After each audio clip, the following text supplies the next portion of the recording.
She has taught interdisciplinary humanities courses at Grand Valley State for 13 years now, and it's on topics varying from world mythology to Jung to shamanism.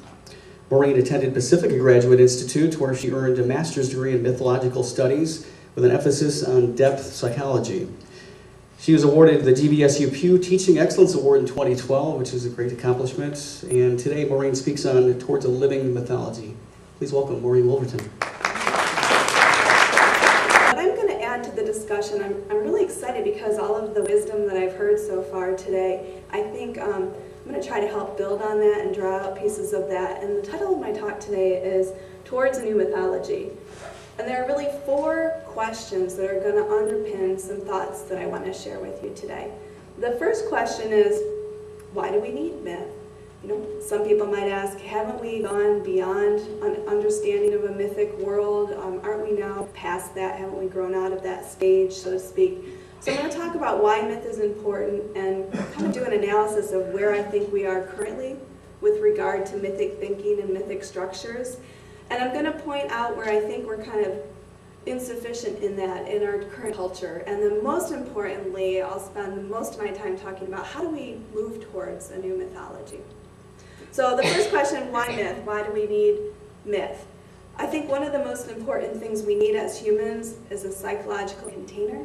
So we need a story, we need a meta-narrative to help us relate to each other, to relate to society, to relate to ourselves and to the divine. And when we don't have something like that, there's a disconnect in our lives. And so Jung put it, you know, we really need to live a symbolic life. We can have a great career, we can have amazing children and lots of hobbies and fun things to do in our life, but if we're not engaged in fully living the symbolic life, we can get a void inside of us. We can feel an emptiness. And our culture is very quick at this point to say, oh, you feel a void, you feel something missing there. Here's something you can buy to help you feel full, right? So we go shopping, you know, we get pumpkin pie blizzards, we do all these things, you know, to try to fill that void. And then we just realize that we're still kind of unhappy and we just want more of that blizzard or shopping or alcohol or whatever it is to try to cope with that piece that's not fulfilled. Okay? So living the symbolic life, then you can feel like you are an actor, which is what we all are, in an amazing divine drama that's unfolding. And you've heard a lot of words of wisdom on that today and how we are all change agents and co-creators in an amazing divine drama. But if we're not connected to the symbolic life, it's really easy in our culture to forget that, right? So I can't say it better than Joseph Campbell, so I had to bring out a Joseph Campbell quote. You know, one of the things is a mythic story helps connect us to society as well as to the divine. And I love this quote where, you know, it tries to evoke in the individual a sense of grateful, affirmative awe before the monstrous mystery that is existence. And so that's the purpose of myth. Now, where I think we are right now, well, we're in kind of a weird place because without myth in our lives, we have a tendency to feel atomized. So we're not really sure as a self how we connect up to our world, to our society. We're not always in right relationship to others. And sometimes we really struggle to figure out our relationship to the divine. So without myth, this is kind of the existence that this is what can happen to us. Like thinking in a big way where we're at currently, I think this is echoing a lot of what you've heard today. I think that we're in this really wonderful and place of opportunity where we're in between sacred stories.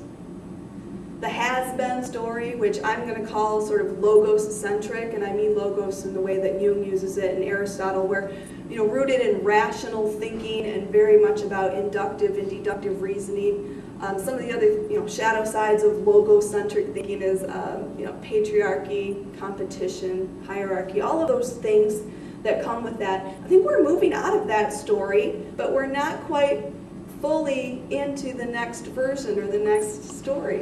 So we're in this really amazing sacred in-between space where we're waiting and co-creating an emergence of a story that I think is going to be quite a bit different. Now, the reason why I think the has-been story is truly has-been is that many of the institutions that were built under this old way of knowing are starting to crumble. Right? We can see how institutions that are structured in that way are sort of fracturing and the foundations are shaking. And I'll give some examples for that in a little bit.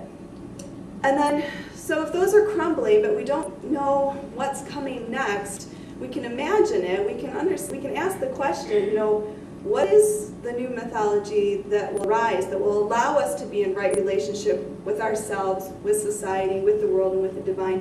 What does that look like? Well, one of the things we know is that we're in a place where we're in a global society. We have to understand that we're all connected, and there's many ways that we know this. So the new story that's coming has to be about interconnectedness. And that's very different. That requires cooperation, not competition. It requires us to cultivate skills of empathy and to be understanding of another's perspective, even though we might not agree with it. So these are very different principles and values that are going to underpin the new mythology that's arising. So I think there's 4 ways that we can, we don't just have to sit here and wait for something to get dumped on us. We are all co-creators, and I think there are 4 ways that we can help give birth or create the space for this new story to emerge. You've heard lots of wisdom on this today. I'm just going to add to it. I think we need to look to the past and hear ancient wisdom. And when we do that, I've noticed something really interesting. This is just a quote. This is a quote from Chief Arvel Looking Horse. He's the carrier of the sacred white buffalo calf woman bundle. He's the last carrier of this. It will be buried with him when he passes. And here's a quote from him. Right? It will take all people to come together with the heart and the mind. And I think there's something really specific in this articulation of ancient wisdom that is ready for us to hear right now. If we can think about this symbolic structure of how is it that we can connect the heart with the mind. I was really lucky last December to be in Mexico during the solstice celebration. And I attended this ceremony where you see another enactment of a prophecy. Have you heard of the eagle and the condor prophecy before? Maybe some of you have heard of that. If not, I'll explain it. On the left, you see Nakin, and she is representing the Mayan solar culture. And on the right, you see Nicholas, and he's from Peru. And what they're doing here is a beautiful dance where they're giving each other their medicine. And Nicholas represents the condor. He represents the heart wisdom. He represents that piece of us. And Nakin is representing the eagle. And so the idea of the prophecy here is that we're in the time when the eagle and the condor are going to fly together. And this is essentially a different symbolic articulation of that notion, that we're in the time when the heart and the mind are going to be synced up again. We're going to be acting out of both of those places. This is just another representation. The Dalai Lama, of course. Amazing a capacity to value the trained intellect and thinking in that very logos kind of way, and also having such a warm heart, right? Since he was a young boy, he was always interested in the West and scientific thinking, and he's always been very interested in that, but he also, as a wisdom carrier from his tradition, he recognizes the need to also have that warm heart. So there's many different stories like this, but I wanted to show you 3 pieces of that puzzle. So the symbolic idea of connecting the heart and the mind, I think, is one of the ways that we can help create this container so that the new mythology can be born. The second way I think we can do this is to nurture the myth makers of tomorrow.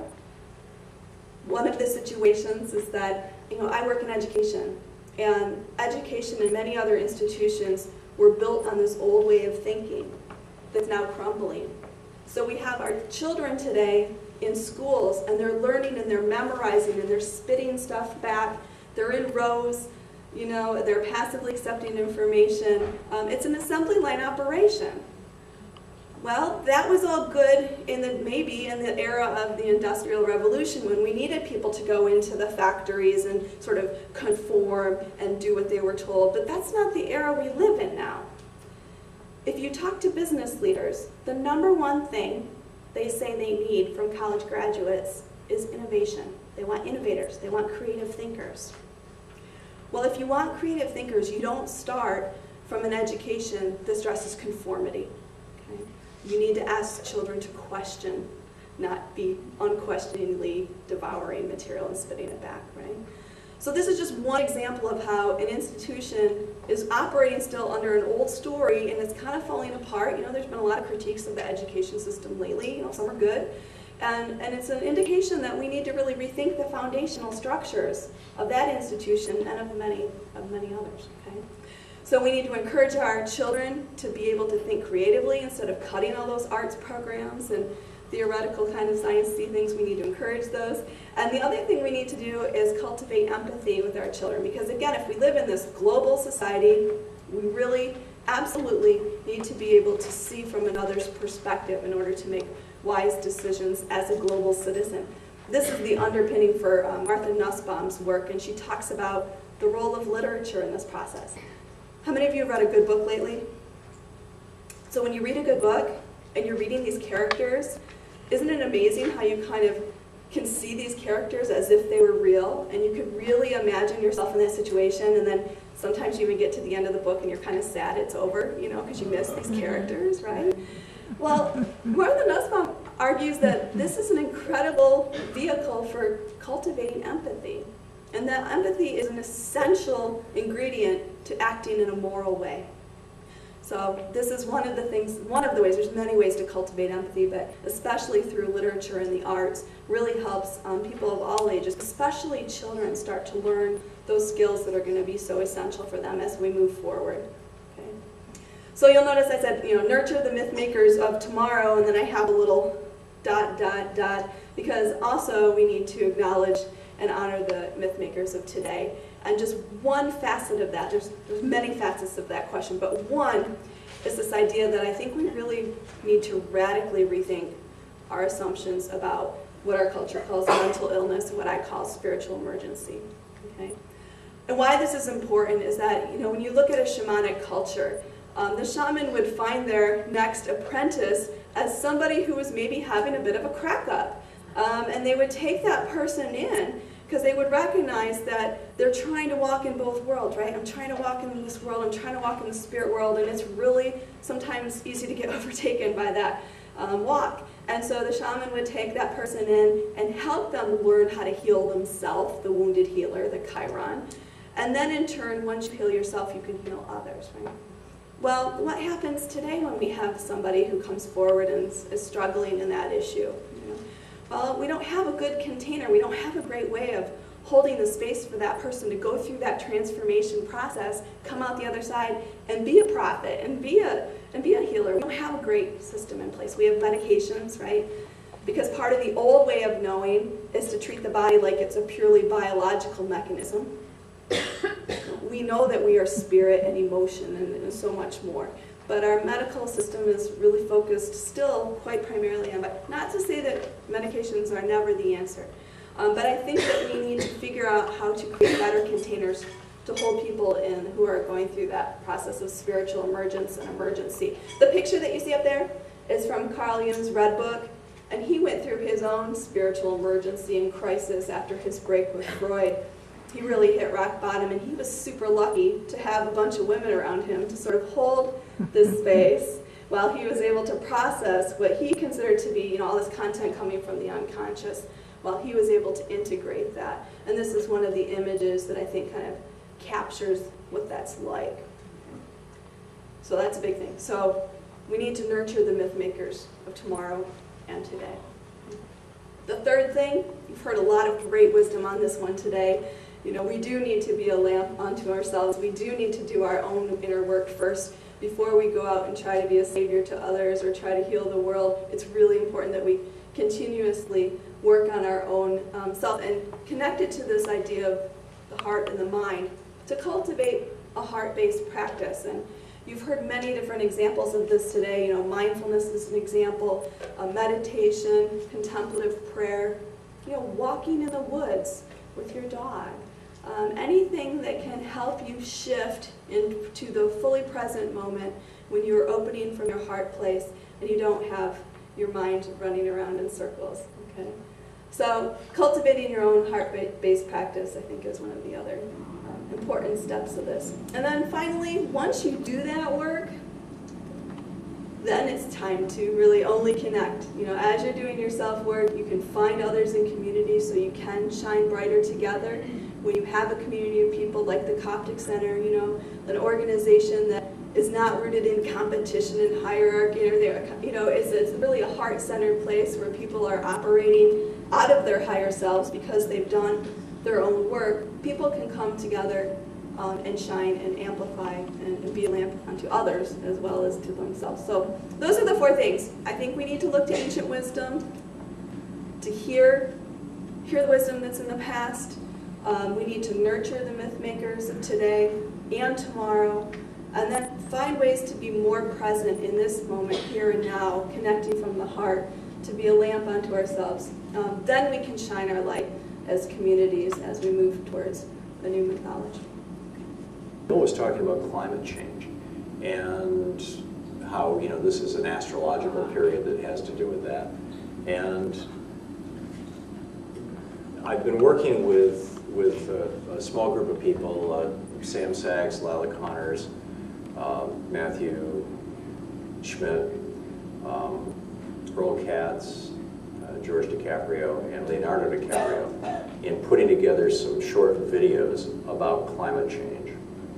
And we just rolled out, day before yesterday, the 3rd one in the series. They're all over at greenworldrising.org. I'm going to start out by playing one of these videos for you so you can see what we're up to, but it also establishes, I think, what the stakes are right now and what we need to be considering and how.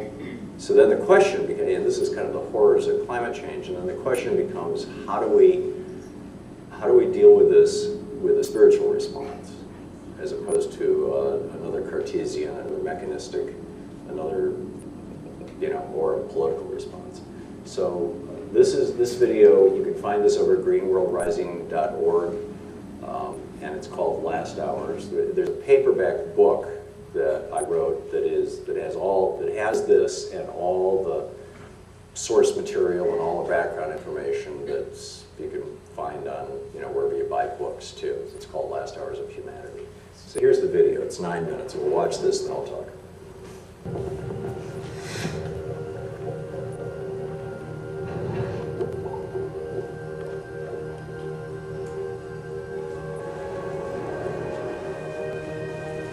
The argument is over.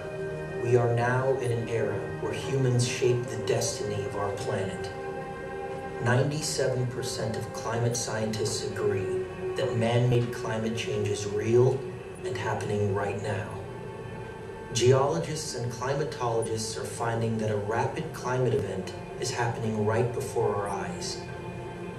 Now consider this. Unthinkable and terrifying as it may seem, nearly all life on Earth could go extinct because of man-made climate change. Here's why. It's hard to imagine Earth without life. We take life for granted, but life has not always flourished here. The Earth has experienced dramatic loss of life, or what we call mass extinctions, 5 times over the course of geologic history. Each one of these events has resulted in the loss of more than half of all life on Earth. And the largest and most devastating of all was the Permian mass extinction. Almost all life on Earth disappeared. Permian mass extinction is, in essence, just the greatest crisis that life on Earth has ever suffered. By the end of the Permian mass extinction, 95% of all life on the planet was dead. And why is this important today? Because today, a 6th extinction is underway, one that will test the survival of not just human civilization, but possibly of the human species itself. And it bears a horrifying resemblance to several previous global warming-driven events, like the Permian mass extinction. I think it is certainly extremely significant that a lot of the main crises in the past are associated with global warming, and so with obvious implications for the present day. When we think of extinctions, we think of the dinosaur-killing KT mass extinction, which was triggered by a sudden catastrophic collision with a meteorite. But the most deadly force behind all extinctions isn't from outer space. It's from underground, underwater, and under the ice, where trillions of tons of carbon lies in wait in the form of frozen methane. If this methane melts and is released into the atmosphere, it will produce a sudden and massive global warming. During the Permian mass extinction, greenhouse gases were released by volcanic eruptions in an area that is today called the Siberian Traps. These, along with the heat from the lava flow itself, warmed the atmosphere of the Earth by at least 6 degrees Celsius. That much global warming took a huge toll on land, animals, and plants. But far worse, it warmed the oceans enough that methane, frozen deep under the sea, melted and was released into the atmosphere.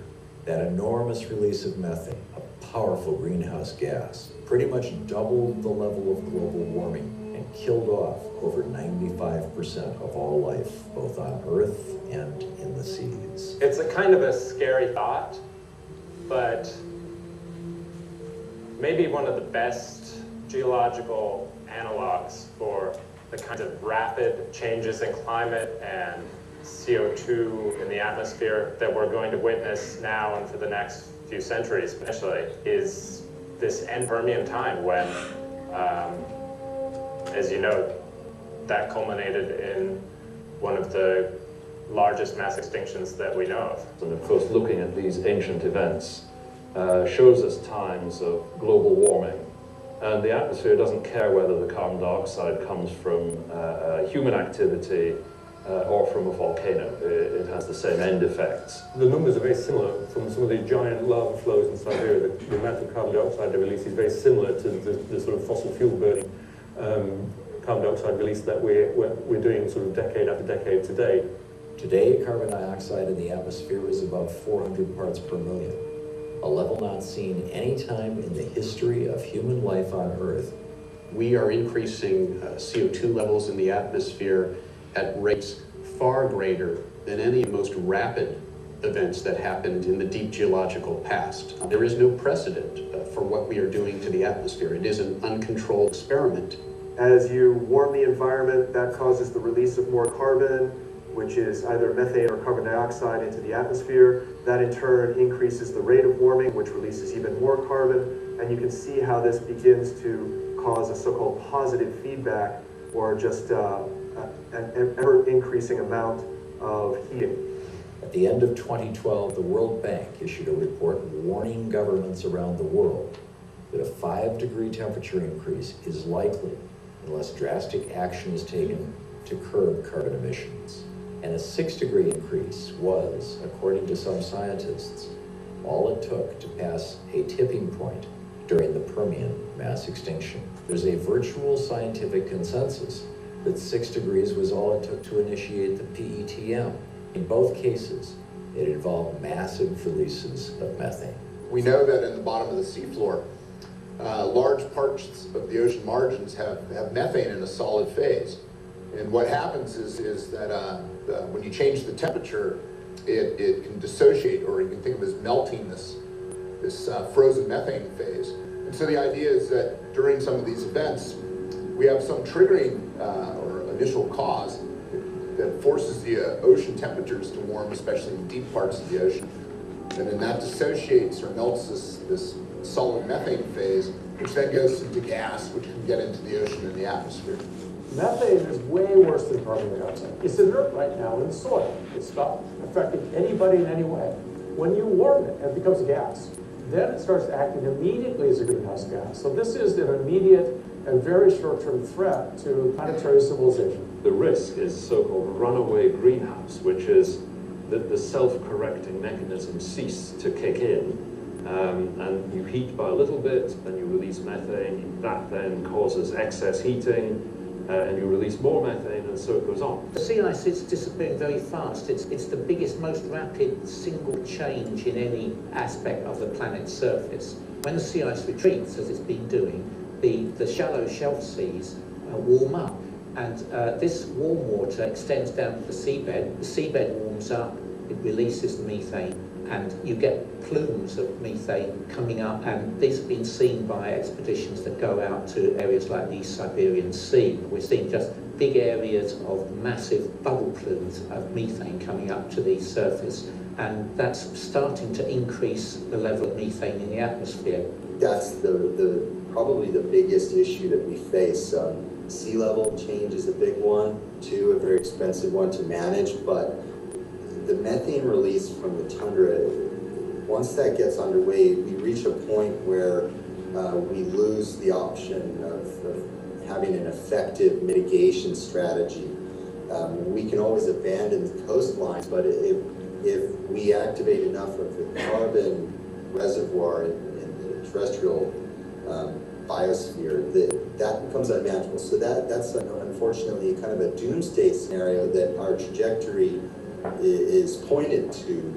While it appears we've already passed the tipping point for an ice-free Arctic in the summer, other tipping points could be centuries, generations, or just years down the road. The big danger about tipping points is that you can only recognize them when it's too late to do anything about it. So why should we risk these catastrophic events? In the case of climate change, our planet's life support system is at stake. So it is our obligation to take every precaution to stop it. We must begin to reduce carbon emissions dramatically. Yet at this moment, we're facing a crisis of world leadership. Powerful fossil fuel corporations are fighting to monetize the trillions of tons of carbon they own that's still underground. Every day, we are witness to more climate-related events. The world community, global citizens, governments, leaders, NGOs, and corporations must come together, step forward, and take decisive action. In order to combat this issue, we must create the largest movement in human history. And it could mean our very survival. Let's not wait until we reach more tipping points. This is the most urgent of times and a most urgent message. To learn more and join the movement, go to greenworldrising.org. So that's what I did with my summer vacation. We've got two more. This is kind of the bad news one. The second one that follows this is called carbon, and it's about how a carbon tax is actually a fairly easy solution. The average taxpayer in the United States last year paid taxes that were $512.32 in taxes that were used as direct subsidies to the fossil fuel industry. You also, if you're the average taxpayer, paid $7.12 in taxes that went to subsidize solar, wind, and all other forms of renewables. If we were to simply reduce the fossil fuel subsidy down to $7.12 a year per person, then suddenly fossil fuels are more expensive than solar or wind. It's like it's that easy, it's that fast.